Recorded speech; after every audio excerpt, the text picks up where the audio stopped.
আমরা কেউ এক্সপেক্ট করিনি যে মিশাদি নিজের বিয়েতে ইনভাইট করে আমাদেরকে পুরোপুরি খাইয়ে বাড়ি পাঠিয়ে দেবে। দিনটা ছিল 15 নভেম্বর, আর সেদিন ছিল আমার এক্স রুমমেট মিশাদির বিয়ে। তাই সকাল সকাল সবাই রেডি হয়ে আমরা চলে যাই চন্দননগর থেকে হাওড়া জংশনে।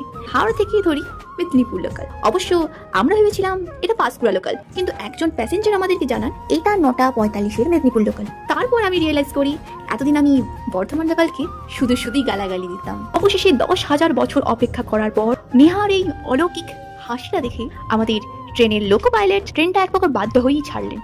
আমাদের দেবলি না হয়তো সকালের বাকি ঘুমটা ট্রেনেতেই সম্পূর্ণ করবে ভেবেছিল। দেন দেখতে দেখতে আমরা পৌঁছে গেলাম আমাদের ডেস্টিনেশন নলপুর।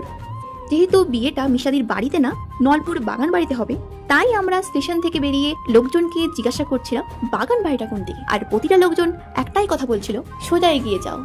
কিন্তু এই বাঁকা জীবনটা নিয়ে যে কতটা সোজা এগোতে হবে সেটা কেউ বললো না। কয়েক লক্ষ কিলোমিটার হাঁটার পর আমরা ফাইনালি পৌঁছে গেছিলাম নলপুর বাগান বাড়িতে।